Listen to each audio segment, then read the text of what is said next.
When we're discussing the electromagnetic spectrum, a shorthand is to think about the colors. Always shortcut to the rainbow, where you see Roy G. Biv going that direction. Right? So what do we mean by the spectrum? This is the wavelength, or correspondingly, the frequency. Because speed of light is constant, if I know one, I immediately know the other. So we will jump back and forth between using wavelengths or frequencies to describe light. Now when we talk about the visible spectrum, the range of colors that our eyes adapted to see, we're limited to red light, which peaks around 750 nanometers, to the violets, 380, I'll say 400 nanometers. And that is the range of light that our eyes are adapted to see. But we can go further. We can go even beyond that. So here is a full electromagnetic spectrum. Right, let's focus here. Right, let's look at frequencies here. We have the radio waves, which are around 10 to the 0, 10 to the second hertz, so one oscillation a second to the hundreds, maybe thousands. And then we can go all the way up to the billion upon billion upon billions of hertz, 10 to the 24th hertz. That means 10 to the 24th oscillations in a given second. This wide range is what we refer to as the electromagnetic spectrum. This is the range of frequencies that light can be. And this small segment here is all that we see. That's the visible spectrum. Now we blow it up because, hey, it's very special to us. It's what our eyes have adapted to see. But we are blind to most of the light in the universe. So let's pull out some more details out of this spectrum. Let's go with the naming conventions. Here we have the most energetic photons, what we call the gamma rays, right? Jokingly say where you get your Incredible Hulks. Going down. So remember, high frequency, the greater the frequency, the greater the energy. So gamma rays are the most energetic. Then we go down to X-rays, UV, right? If you want to soak up the sun, get yourself a nice tan or sunburn, you want to absorb these. Skipping through the invisible, we go down to infrared. Now this is the spectrum that people tend to associate with glowing objects. Every single one of us is glowing in the infrared spectrum right now. We're radiating thermal energy away. That tends to be the IR range. Keep going, we'll have microwaves, and I'll have a little more comments for that later. But keep going, the frequency keeps going down. We'll get our nice, wonderful FM, AM radio waves. Even longer than that, these long radio waves. So let's put this into perspective, right? Because these oscillations are 10 to the 24th ups and downs in a single second versus a million up downs in 1 second to 100, 10, right? So thinking of ups and downs, thinking in terms of frequencies, hertz, is difficult. So how about we switch to wavelengths, right? Here we'll have radio waves. Look at these things. A radio wave. An FM radio wave is on the order of 10 meters, right? Probably not much bigger than the room you're in right now, right? AM, we're getting around to 100 meters. We're talking about radio waves that oscillate. Some of them get us close to kilometers, even longer. We're talking a single, long, lazy, up, down, over a kilometer, right?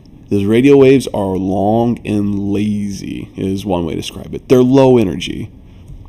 One thing we love about radio waves, and it's why we use them for communications across the globe, is that they don't really interact with buildings, right? These things are going to be so long, they can easily pass through materials, pass through walls, because they're such big, long, lazy waves. And so they're very good for transmitting signals through other things. You need like mountains to act on the scale of radio waves. So that's why these are really good for communications. Now microwaves, what's their use? Why we always associate a microwave with, well, microwaving our dinners. Well, what about that? Well, it turns out that atoms, molecules, they all have what we call resonant frequencies. And these are things that they like to oscillate at.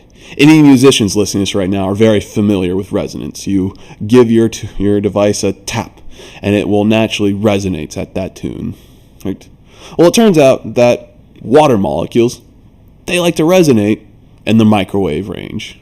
So what's happening is that when you put your hot pocket in a microwave, what you're doing is sending photons of light, right, at a microwave spectrum that the water molecules inside your hot pocket likes to resonate, likes to wiggle at.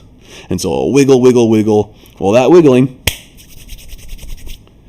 makes friction, and that friction will heat up your object. Now, as the joke goes, your hot pocket is going to be lava hot in the center and icy cold on the exterior. Well, think about where the microwaves are focusing, getting the water molecules to resonate. Ever wonder why you rotate your food in your microwaves? It's that you are trying to get the entire meal resonated by the microwave so that everything gets that same amount of friction heating it up. Keep going, infrared. Now we're doing this in an increase in energy, right? Look at the wavelengths here. Microwaves, 10 to the minus 2. So we're on the scale of centimeters, millimeters. Now we start getting tinier than that. Micrometers for infrared. Keep going down. All right, 10 to the minus 10, that's what we'd call angstroms. This is about the size of atoms. An atom is about 10 to the minus 10th meters in size. Keep going, and the wavelengths get shorter and shorter. The wavelengths keep getting smaller and smaller. As that wavelength gets smaller, the frequency gets bigger. Bigger frequencies, bigger energies. Remember back to the oscillating rope demo from a previous video. Right. So let's try a quick, simple application of this. Reading off from a chart of the electromagnetic spectrum, I want you to rank these types of waves from decreasing wavelength. That means going from the longest waves to the shortest waves. So go ahead and pause the video. Write down your answers. Right. So what we have here is a very straightforward one. You would just read off the charts. I gave you just the frequencies, but remember that frequencies and wavelengths are inversely related. So if I have 10 to the minus 6 hertz, that will correspond to the longest wavelengths, right? 10 to the 6 is a lot smaller than 10 to the 20th hertz. So our radio waves are going to have the longest wavelengths. So we have longest wavelengths here, decreasing in that direction to the left. So you can just read off. Radio, microwave, infrared, visible, UV, X-rays, gamma rays. There's your waves sorted by decreasing wavelength. We've discussed a lot about the wave properties of light, but also turns out to have these particle properties. Those particles we call photons. So this picture here is a demonstration of what was called the photoelectric effect. In essence, we shot photons, waves of light, at a metal plate, and those photons delivered packets of energies, like hitting a baseball on a wall. They deliver packets of energies that we call these particle photons, and those photons would liberate electrons off of the metal and create a current. Emphasis here, what really matters, is that light transfers energy in these photons, particles of light. The energy of a photon, how much energy it has, goes as Planck's constant times the frequency. Remember, I constantly keep saying, as that frequency goes up, the energy goes up. Here it is, directly related. So Planck's constant is 6.626, 10 to the minus 34th joule seconds, where joule is the unit of energy.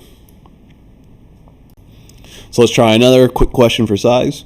Compare the energies of a red photon to a blue photon. Are the blue photons more, less, or the same energy? Or does it depend on the source of light? Right? Go ahead and pause the video and come right back. So this time, instead of giving you the frequencies, I gave you the chart of just the wavelengths. And so remember, here our photons have our red photons have a wavelength of 750 nanometers versus our blue, which is in the 400 range. So remember the relationship. Longer wavelength, lower frequency. So flip it around. 750, this will have a lower frequency than the blue waves. Lower frequency, less energy. So red photons must have less energy than the blue photons. So we'll find out that the hottest objects burning out there burn in a blue color, not red. One last thing before we end this part. What the heck is energy? All right, I've discussed it a bunch of times. I can talk about how it's a SI unit of 1 joule, and unit-wise, 1 joule turns out to be a Newton times a meter. But that's not very clear. I can give you this formal definition. Energy is the ability to do work. And what the hell does that mean?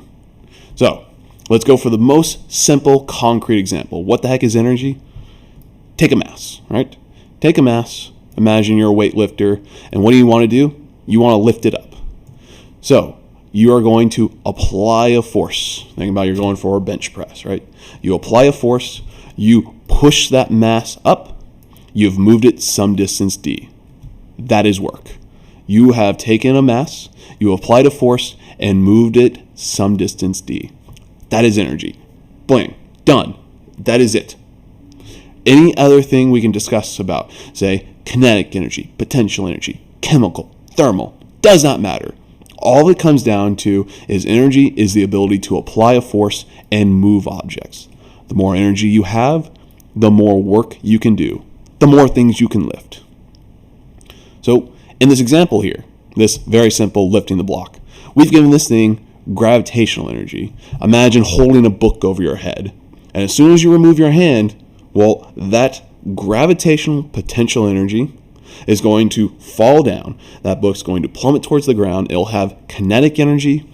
That kinetic energy will inevitably slam on your toe, hurting you a lot, converting kinetic energy into an energy of sound. The book itself will heat up a little bit from just smacking onto the table. That'll be a type of thermal energy, right? So these are the ones that we're often familiar with. You can also think of chemical energy. You've consumed something, you've eaten something to give yourself nourishment, have enough energy to keep yourself awake, to listen to me droll on and on forever, right? So, whenever we talk about energy, remember its unit is a joule, right? It's a force over a distance. And all energy means is your ability to move something, apply a force and move something a given distance. Finally, one of those big principal ideas, energy is a conserved quantity. You can't make or destroy matter. You can't just make or destroy energy. There is no free energy. All the energy in the universe has to be accounted for.